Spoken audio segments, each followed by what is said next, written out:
Aku memaafkan perselingkuhan suamiku dengan hati yang hancur.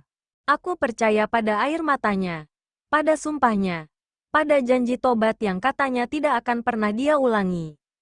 2 bulan aku bertahan, menelan curiga, menutup luka, dan memaksa diriku percaya lagi. Sampai suatu malam, tanpa sengaja aku membuka ponselnya, dan aku sadar, pengkhianatan kedua ini jauh lebih kejam dari yang pertama. Bukan hanya karena dia selingkuh lagi, tapi karena perempuan itu adalah orang yang selama ini ada sangat dekat denganku. Saat itu aku tahu, semua yang aku pertahankan selama ini, ternyata hanya kebohongan yang ditunda waktunya saja. Halo teman-teman semua, apa kabar kalian hari ini? Semoga kalian selalu diberi kesehatan dan kekuatan dimanapun berada. Sebelum aku mulai menceritakan kisah ini sampai tuntas, aku ingin tahu, kalian sedang menonton dari daerah mana? Silakan tulis di kolom komentar ya. Jangan lupa juga untuk tekan tombol like jika kalian merasa cerita seperti ini penting untuk didengar. Share ke orang terdekat kalian agar bisa menjadi pelajaran. Dan subscribe supaya tidak ketinggalan cerita-cerita lainnya.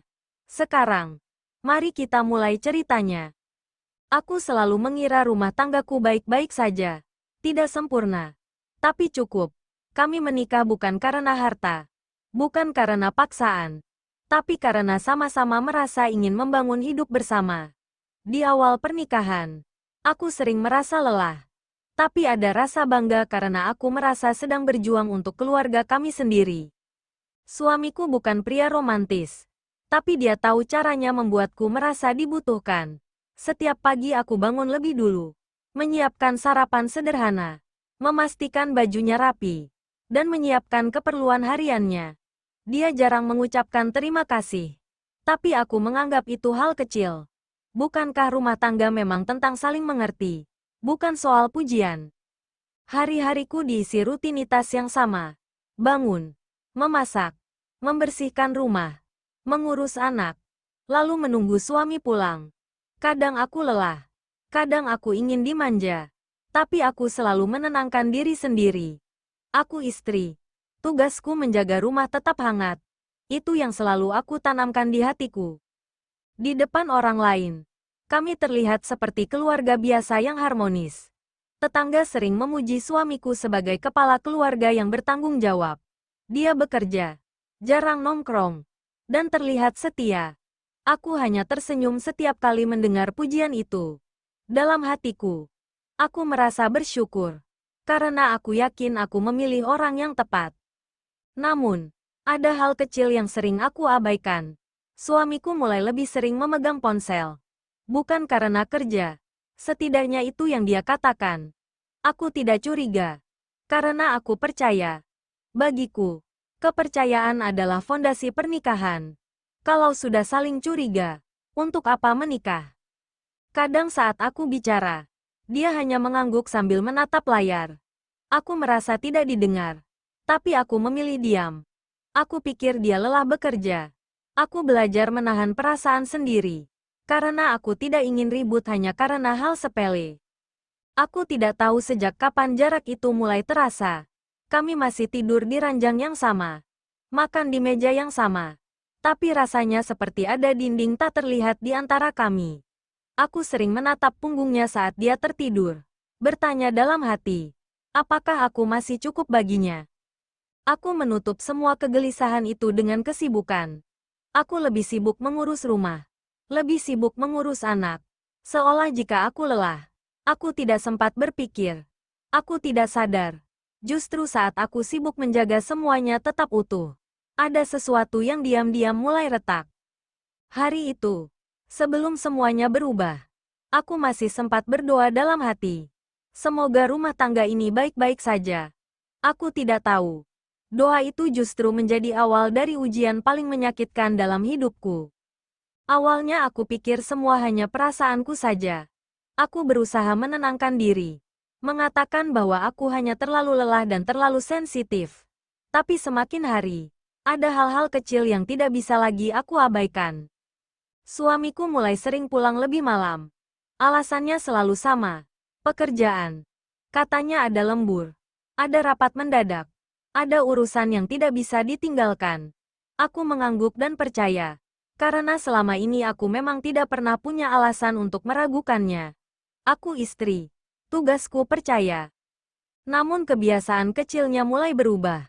Ponselnya tidak pernah lepas dari tangan. Bahkan saat ke kamar mandi pun dia membawanya. Dulu, ponsel itu sering tergeletak begitu saja di meja atau sofa. Sekarang, layar itu seperti benda paling berharga dalam hidupnya. Aku pernah tanpa sengaja melihat layar ponselnya menyala saat ada pesan masuk. Bukan nama yang aku kenal. Hanya satu huruf dan simbol. Jantungku berdebar saat itu. Tapi aku segera mengalihkan pandangan. Aku tidak mau berpikir macam-macam. Aku tidak mau menjadi istri yang mudah curiga. Sikapnya kepadaku juga mulai berubah. Dia tidak lagi menatap mataku saat berbicara. Sentuhan-sentuhan kecil yang dulu sering ada, kini menghilang. Bahkan sekadar bertanya apakah aku capek atau tidak, terasa jarang sekali.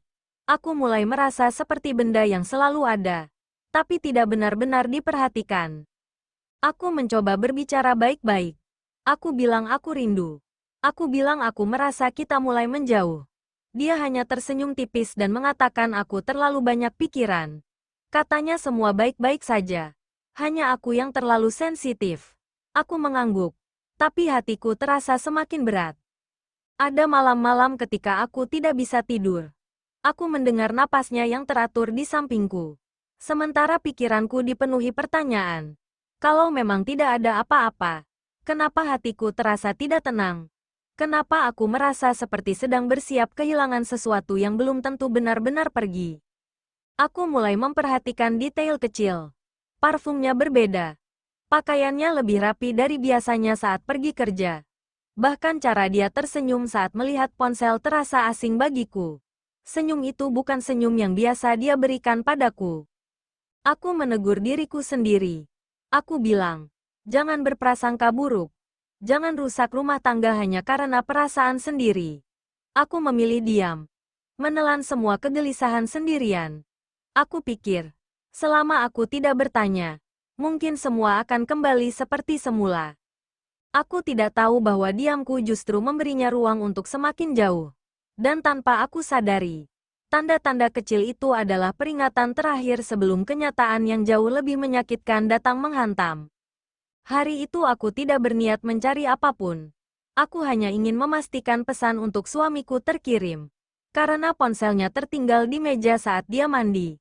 Tanganku gemetar saat layar menyala. Aku tidak pernah membuka ponselnya tanpa izin. Tidak pernah. Tapi entah kenapa, hatiku mendorongku untuk melihat lebih jauh. Notifikasi pesan itu masih ada. Nama yang sama. Huruf dan simbol yang tidak bermakna. Tapi membuat dadaku sesak. Aku membuka pesan itu dengan perasaan campur aduk antara takut dan berharap semua hanya salah paham. Tapi begitu layar terbuka, dunia seolah berhenti berputar. Kalimat-kalimat itu bukan kalimat biasa. Bukan obrolan kerja. Ada sapaan manja. Ada tawa yang tertulis. Ada janji bertemu. Tanganku dingin. Pandanganku kabur. Aku membaca satu persatu. Berharap menemukan penjelasan yang masuk akal. Tapi yang ada hanya pengkhianatan yang telanjang. Kepalaku terasa berat. Aku duduk di kursi. Mencoba menarik napas. Jantungku berdetak terlalu cepat. Aku tidak menangis. Air mata seolah tertahan di tenggorokan. Yang ada hanya rasa hancur yang perlahan menyebar ke seluruh tubuh. Saat suamiku keluar dari kamar mandi, dia langsung menyadari perubahan wajahku. Dia bertanya kenapa aku terlihat pucat. Aku hanya menatapnya. Aku tidak tahu harus mulai dari mana. Kata-kata terasa terlalu kecil untuk menggambarkan apa yang aku rasakan. Aku menyerahkan ponsel itu ke tangannya. Tanganku bergetar saat mengatakan aku sudah tahu semuanya. Wajahnya berubah. Senyum yang biasa dia pakai untuk menenangkan orang lain menghilang seketika. Dia terdiam. Lalu mencoba merebut ponsel dari tanganku. Dia berkata aku salah paham. Katanya itu hanya teman. Katanya tidak ada apa-apa. Tapi aku menunjuk pesan-pesan itu. Satu persatu. Aku bertanya apakah ini juga disebut teman. Suaraku terdengar asing di telingaku sendiri. pecah dan penuh luka. Akhirnya dia duduk. Kepalanya tertunduk. Dia mengaku. Katanya itu hanya terjadi sekali. Katanya dia hilaf. Katanya dia tidak pernah berniat meninggalkanku. Setiap kata yang keluar dari mulutnya terasa seperti pisau kecil yang menusuk pelan-pelan. Aku menangis saat itu. Tangisku bukan histeris, tapi sunyi. Air mata jatuh tanpa suara. Aku bertanya di mana letak salahku. Aku bertanya apa yang kurang dariku. Dia hanya diam, lalu meminta maaf berulang kali. Dia bersumpah. Dia berjanji akan berubah. Dia memohon agar aku memaafkan. Dia berkata aku dan anak adalah segalanya. Aku melihatnya menangis. Dan untuk sesaat, hatiku yang hancur masih mencoba berempati. Malam itu aku tidak tidur. Aku duduk memeluk lutut. Menatap dinding yang terasa semakin sempit. Aku sadar. Sejak detik itu, rumah tanggaku tidak akan pernah sama lagi. Tapi aku belum tahu. Luka ini ternyata baru permulaan. Hari-hari setelah pengakuan itu terasa sangat panjang. Rumah yang dulu terasa hangat kini seperti ruang asing yang penuh dengan kenangan menyakitkan. Suamiku berubah menjadi pria yang sangat berbeda. Dia menjadi lebih pendiam, lebih sering menatap lantai, dan jarang sekali menatap mataku. Setiap pagi dia meminta maaf. Setiap malam dia menangis. Dia berkata menyesal, berkata bodoh, berkata hilaf. Dia bersumpah di hadapanku, di depan anak, bahkan menyebut nama Tuhan. Katanya dia siap melakukan apapun agar aku mau memaafkannya. Katanya dia akan memutus semua komunikasi, menghapus semua kontak, dan berubah menjadi suami yang lebih baik. Aku mendengarnya dengan hati yang masih berdarah. Setiap kata maafnya terdengar tulus. Tapi lukanya terlalu dalam untuk langsung sembuh. Aku ingin marah. Ingin berteriak. Ingin menghancurkan semuanya. Tapi yang keluar justru diam. Diam yang penuh kebingungan. Aku bertanya pada diriku sendiri. Haruskah aku pergi atau bertahan? Haruskah aku memikirkan diriku sendiri atau anakku? Aku takut jika aku menyerah sekarang. Anakku tumbuh tanpa keluarga utuh. Aku takut jika aku pergi. Aku tidak sanggup menanggung semua beban sendirian. Suamiku mulai bersikap manis. Dia membantu pekerjaan rumah. Dia lebih sering di rumah. Dia mulai bercerita tentang pekerjaannya. Sesuatu yang sudah lama tidak dia lakukan. Setiap perubahan kecil itu membuat hatiku goyah. Aku melihat kesungguhan di matanya. Aku melihat ketakutan kehilangan. Dan disitulah kelemahanku sebagai istri. Aku masih mencintainya. Meski terluka, perasaanku belum sepenuhnya mati. Aku akhirnya berkata aku mau mencoba memaafkan. Bukan karena lukanya sudah sembuh. Tapi karena aku ingin memberi kesempatan. Aku mengatakan satu hal padanya. Jika ini terulang lagi, aku tidak akan bertahan. Aku tidak akan sanggup menahan luka yang sama untuk kedua kalinya. Dia mengangguk sambil menangis. Dia memeluk kakiku. Meminta aku percaya padanya sekali lagi. Aku membiarkan itu terjadi. Meski hatiku bergetar. Aku tahu kepercayaan yang sudah pecah tidak akan pernah sama. Hari-hari berikutnya berjalan seperti orang yang sedang belajar berjalan setelah jatuh. Aku masih sering terbangun di malam hari dengan dada sesak. Aku masih sering menatapnya dengan rasa curiga. Tapi aku memaksa diriku percaya. Karena aku ingin rumah tangga ini selamat. Aku tidak tahu bahwa harapan yang aku pegang erat itu, perlahan justru akan berubah menjadi senjata yang melukaiku lebih dalam. Karena 2 bulan setelah janji tobat itu, kenyataan kembali menunjukkan wajah aslinya. 2 bulan setelah kejadian itu, hidup kami terlihat lebih tenang. Dari luar, mungkin orang akan bilang rumah tanggaku kembali normal. Suamiku lebih sering di rumah. Jarang pulang malam, dan terlihat lebih perhatian. Dia menepati janjinya, setidaknya di permukaan. Aku mencoba menjalani hari-hari seperti biasa. Aku memasak lagi dengan sepenuh hati. Aku tersenyum meski sering terasa dipaksakan. Aku berusaha mengembalikan suasana yang dulu. Meski di dalam hatiku selalu ada rasa was-was yang tidak pernah benar-benar hilang. Kepercayaan itu seperti kaca yang retak. Masih bisa dipakai, tapi setiap disentuh terasa tajam. Aku tidak lagi bisa percaya sepenuhnya. Setiap kali ponselnya berbunyi, dadaku langsung mengencang. Setiap kali dia terlambat pulang sedikit saja, pikiranku langsung melayang ke hal-hal yang tidak ingin aku pikirkan. Suamiku sering berkata aku harus belajar percaya lagi. Katanya kalau aku terus curiga, rumah tangga ini tidak akan pernah sembuh. Aku mengangguk. Meski dalam hati aku bertanya, bagaimana caranya percaya pada orang yang sudah mengkhianati? Ada kebohongan-kebohongan kecil yang mulai muncul. Dia bilang ponselnya mati baterai. Padahal aku melihatnya aktif. Dia bilang sinyal hilang. Padahal notifikasi terus masuk. Hal-hal sepele. Tapi cukup untuk membuat luka lamaku kembali berdenyut. Aku pernah menanyakan itu pelan-pelan. Dia tersenyum dan bilang aku terlalu berlebihan. Katanya aku harus berhenti mengungkit masa lalu. Setiap kali dia berkata begitu, aku merasa bersalah. Seolah akulah penyebab ketegangan ini. Aku mulai menyimpan perasaan sendiri. Aku tidak lagi bercerita. Aku tidak lagi bertanya. Aku takut jika aku bicara, aku justru akan dituduh tidak bisa memaafkan. Jadi aku memilih diam. Lagi. Malam-malamku diisi dengan pikiran yang berputar tanpa henti. Aku sering menatap wajahnya saat tidur, mencari sisa-sisa kejujuran di sana. Aku bertanya dalam hati, apakah dia benar-benar berubah? Atau hanya belajar menyembunyikan segalanya dengan lebih rapi? 2 bulan itu terasa seperti berjalan di atas pasir hisap. Terlihat tenang di permukaan. Tapi perlahan menarikku semakin dalam. Dan tanpa aku sadari, kebohongan kecil itu sedang membuka jalan menuju pengkhianatan yang jauh lebih besar. Perasaanku tidak pernah benar-benar tenang. Meski suamiku terlihat berusaha berubah, ada sesuatu yang terus mengganggu pikiranku. Bukan lagi sekadar rasa curiga, tapi naluri yang menjerit, mengatakan bahwa ada hal yang disembunyikan. Suamiku kembali sering memegang ponsel, tapi kali ini lebih hati-hati. Dia tidak lagi tersenyum lebar seperti dulu. Justru terlihat serius dan tegang saat membalas pesan. Jika aku mendekat, dia langsung mematikan layar atau mengalihkan perhatian. Gerakannya cepat, seolah sudah terlatih. Aku mulai memperhatikan jam pulangnya yang kembali berubah. Tidak terlalu sering lembur, tapi selalu ada alasan kecil untuk terlambat. Katanya mampir sebentar. Katanya ada urusan singkat. Setiap alasan terdengar masuk akal.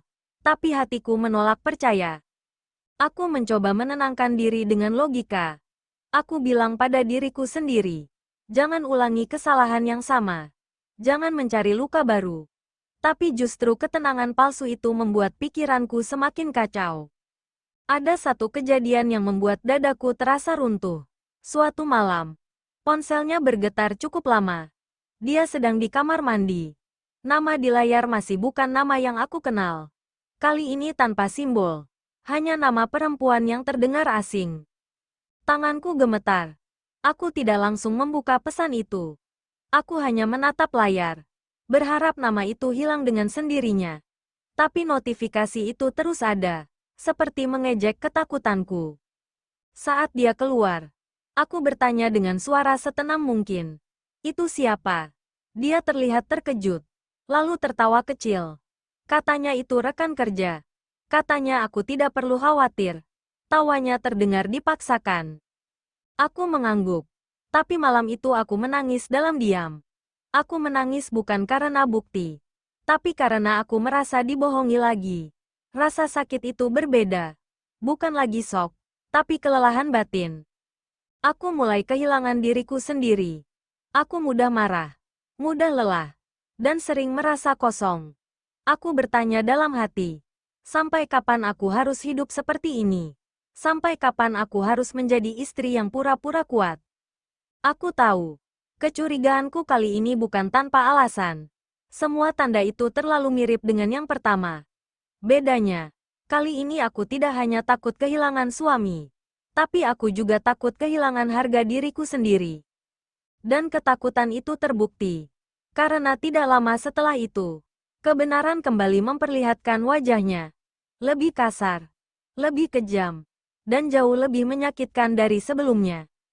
Aku akhirnya tidak kuat lagi. Bukan karena aku ingin mencari bukti, Tapi karena aku sudah terlalu lelah hidup dalam ketidakpastian. Malam itu, saat suamiku tertidur lebih dulu, aku duduk di sampingnya dengan jantung berdebar kencang. Tanganku dingin, pikiranku kosong. Tapi hatiku sudah siap menerima apapun. Aku membuka ponselnya. Kali ini tidak ada kaget, tidak ada ragu. Yang ada hanya rasa pasrah. Pesan-pesan itu tersusun rapi. Lebih rapi dari sebelumnya. Tidak ada lagi kata-kata sembarangan. Semua terlihat terencana. Seperti hubungan yang sudah berjalan lama. Perempuan itu bukan orang asing. Bukan rekan kerja. Bukan teman lama. Dia adalah seseorang yang sangat dekat dengan kehidupan kami. Seseorang yang sering masuk ke rumah kami. Seseorang yang pernah duduk bersamaku. Tersenyum di depanku. Dan menatap anakku dengan wajah manis. Dunia seolah runtuh saat itu. Dadaku terasa sesak. Napasku pendek. Aku membaca percakapan mereka dengan tangan gemetar. Bukan hanya janji. Tapi juga rencana. Rencana bertemu. Rencana masa depan. Rencana hidup tanpa aku. Lebih parahnya lagi. Perselingkuhan ini bukan sekadar pelarian. Ini hubungan yang serius. Mereka saling menguatkan. Mereka membicarakan aku. Membicarakan kelemahanku. Membicarakan betapa aku dianggap tidak lagi berarti. Aku menutup ponsel itu perlahan. Air mataku jatuh tanpa bisa ditahan. Bukan karena marah saja. Tapi karena aku merasa dipermainkan. Aku memberi kesempatan. Aku menelan harga diri. Aku bertahan demi keluarga. Dan semua itu dibalas dengan pengkhianatan yang lebih kejam. Saat aku membangunkannya, suaraku tidak lagi bergetar. Aku bertanya satu hal saja. Sejak kapan? Wajahnya pucat. Dia tidak berusaha mengelak. Dia tahu semuanya sudah berakhir. Dia mencoba menjelaskan. Mencoba menyalahkan keadaan. Mencoba berkata dia bingung. Tapi kata-katanya tidak lagi masuk ke hatiku. Yang aku lihat hanyalah seorang pria yang tidak pernah benar-benar berniat berubah. Aku berdiri di depan cermin malam itu. Wajahku terlihat asing. Mata lelah. Senyum mati. Aku sadar. Luka kali ini tidak akan bisa ditambal dengan janji. Tidak akan bisa disembuhkan dengan tangisan. Perselingkuhan kedua ini menghancurkan bukan hanya kepercayaanku padanya, tapi juga kepercayaanku pada diriku sendiri. Dan di titik itulah, aku tahu, hidupku tidak bisa lagi berjalan seperti sebelumnya. Setelah semuanya terbongkar, rumah itu berubah menjadi tempat paling sunyi yang pernah aku rasakan. Tidak ada teriakan, tidak ada bantingan pintu, tidak ada drama berisik seperti di sinetron. Yang ada hanya keheningan yang menekan dada, seperti udara yang tiba-tiba menghilang. Aku tidak langsung pergi. Aku juga tidak langsung mengusirnya. Aku hanya duduk, menatap lantai, mencoba mencerna kenyataan bahwa semua yang aku pertahankan ternyata tidak pernah benar-benar aman. Suamiku mondar-mandir, gelisah, mencoba bicara.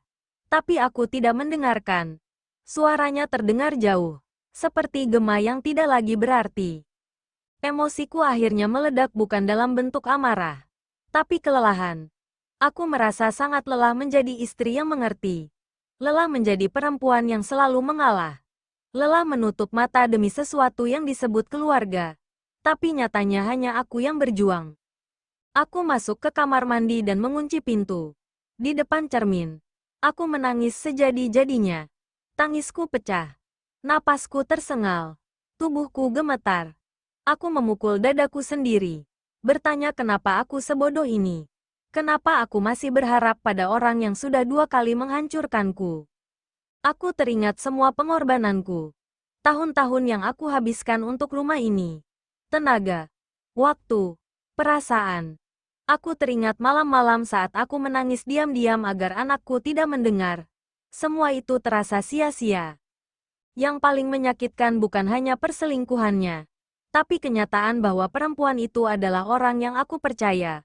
Orang yang pernah aku anggap bagian dari lingkaran aman hidupku. Aku merasa dikhianati dari 2 arah sekaligus. Aku keluar dari kamar mandi dengan mata bengkak dan wajah pucat. Suamiku mencoba mendekat, tapi aku mundur. Untuk pertama kalinya, aku tidak ingin disentuh olehnya. Sentuhannya terasa asing, bahkan menjijikkan bagiku saat itu. Aku berkata dengan suara datar bahwa aku sudah habis. Tidak ada lagi air mata. Tidak ada lagi kata maaf yang ingin aku dengar. Aku bilang padanya, luka ini terlalu dalam. Dan aku tidak akan mati demi mempertahankan sesuatu yang sudah lama tidak menghargai hidupku. Malam itu aku tidak tidur. Aku duduk di samping anakku, memeluknya erat, menangis dalam diam. Disitulah aku sadar, jika aku terus bertahan, aku bukan sedang menyelamatkan keluarga. Aku sedang menghancurkan diriku sendiri perlahan. Dan dari kehancuran itulah, sebuah keputusan mulai terbentuk di dalam hatiku.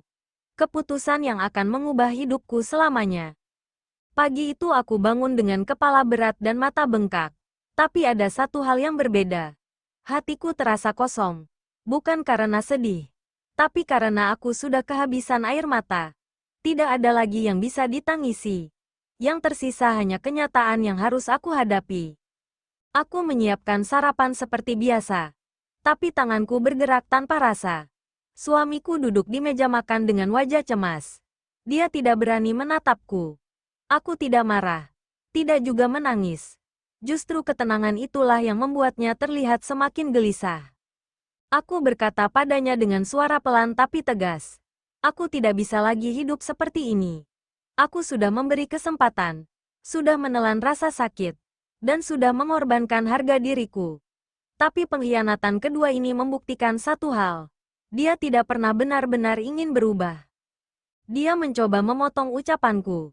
Dia berkata masih ingin memperbaiki semuanya. Katanya dia akan meninggalkan perempuan itu. Akan berusaha lebih keras. Akan membuktikan cintanya. Tapi aku menggeleng. Aku bilang, bukan lagi soal dia memilih siapa. Tapi soal aku memilih diriku sendiri. Aku mengatakan bahwa aku ingin berpisah. Bukan dengan amarah. Tapi dengan kesadaran penuh. Aku tidak ingin anakku tumbuh melihat ibunya terus disakiti dan tetap bertahan. Aku tidak ingin menjadi contoh bahwa perempuan harus menerima pengkhianatan demi disebut istri yang baik. Wajahnya runtuh. Dia menangis. Memohon. Bahkan berjanji akan berubah sekali lagi. Tapi kali ini hatiku tidak bergerak. Aku sudah berada di titik di mana rasa sakit tidak lagi membuatku takut. Justru membuatku berani. Aku mulai memikirkan langkah-langkah ke depan. Tempat tinggal. Nafkah. Masa depan anakku. Semua terasa menakutkan, tapi juga memberi harapan baru. Untuk pertama kalinya setelah sekian lama, aku merasa punya kendali atas hidupku sendiri. Hari itu aku mengemas sebagian pakaianku dan pakaian anakku. Aku tidak membawa banyak barang. Aku hanya membawa hal-hal yang benar-benar penting. Saat melangkah keluar dari rumah itu, aku menoleh sekali saja. Bukan untuk menyesal, tapi untuk mengucapkan selamat tinggal pada versi diriku yang terlalu sering mengalah. Aku tahu jalan di depanku tidak akan mudah. Akan ada omongan. Akan ada rasa sepi. Akan ada hari-hari berat. Tapi aku juga tahu, tinggal dalam kebohongan jauh lebih menyakitkan daripada memulai dari nol. Keputusan itu bukan akhir dari hidupku. Justru itulah awal dari perjalanan baru. Namun, masih ada satu hal terakhir yang harus aku hadapi. Penutup yang pahit, tapi penuh pelajaran. Waktu tidak serta-merta menyembuhkan segalanya. Hari-hari setelah keputusanku pergi dipenuhi rasa sepi yang tidak pernah aku bayangkan sebelumnya. Malam-malam terasa panjang. Dan keheningan seringkali membuat ingatanku kembali pada semua yang pernah aku lalui. Tapi di tengah rasa sepi itu, ada satu hal yang perlahan tumbuh. Ketenangan. Aku mulai belajar hidup tanpa menunggu seseorang pulang. Aku belajar membuat keputusan sendiri, mengatur hidupku sendiri, dan menguatkan diriku sendiri. Tidak mudah. Ada hari-hari ketika aku ingin menyerah. Ketika aku merasa rindu pada kehidupan lama. Meski kehidupan itu penuh luka. Orang-orang mulai bertanya. Ada yang menyalahkanku. Ada yang menyuruhku bertahan. Ada juga yang diam-diam menghakimi. Aku mendengarkan semuanya, tapi tidak lagi membiarkan pendapat orang lain menentukan langkahku. Aku sudah terlalu lama hidup demi menyenangkan orang lain. Anakku menjadi alasanku untuk terus berdiri. Setiap kali aku melihat matanya, Aku tahu keputusanku benar. Aku ingin dia tumbuh melihat ibunya sebagai perempuan yang berani memilih bahagia, bukan perempuan yang terus bertahan dalam rasa sakit. Tentang suamiku, aku tidak lagi mencari tahu. Aku tidak ingin tahu apakah dia menyesal atau tidak. Aku juga tidak ingin tahu bagaimana hubungannya dengan perempuan itu. Aku belajar bahwa tidak semua pertanyaan harus dijawab untuk bisa melanjutkan hidup. Luka itu masih ada. Kadang terasa perih. Kadang terasa nyeri. Tapi tidak lagi menguasai hidupku. Luka itu menjadi pengingat bahwa aku pernah jatuh. Tapi juga pernah bangkit. Bahwa aku pernah percaya. Dan pernah dikhianati. Tapi tetap memilih untuk hidup. Jika ada satu hal yang aku pelajari dari semua ini, cinta tanpa kejujuran hanya akan menghancurkan. Dan memaafkan tidak selalu berarti bertahan. Kadang, memaafkan adalah berani pergi demi menyelamatkan diri sendiri. Cerita ini bukan tentang perempuan yang kalah. Ini tentang perempuan yang terluka, tapi memilih untuk tidak hancur. Tentang istri yang akhirnya sadar bahwa harga dirinya jauh lebih berharga daripada janji yang terus diingkari. Dan sampai hari ini, meski luka itu masih ada, aku tidak lagi menyesal. Karena aku memilih diriku sendiri untuk pertama kalinya dalam hidupku.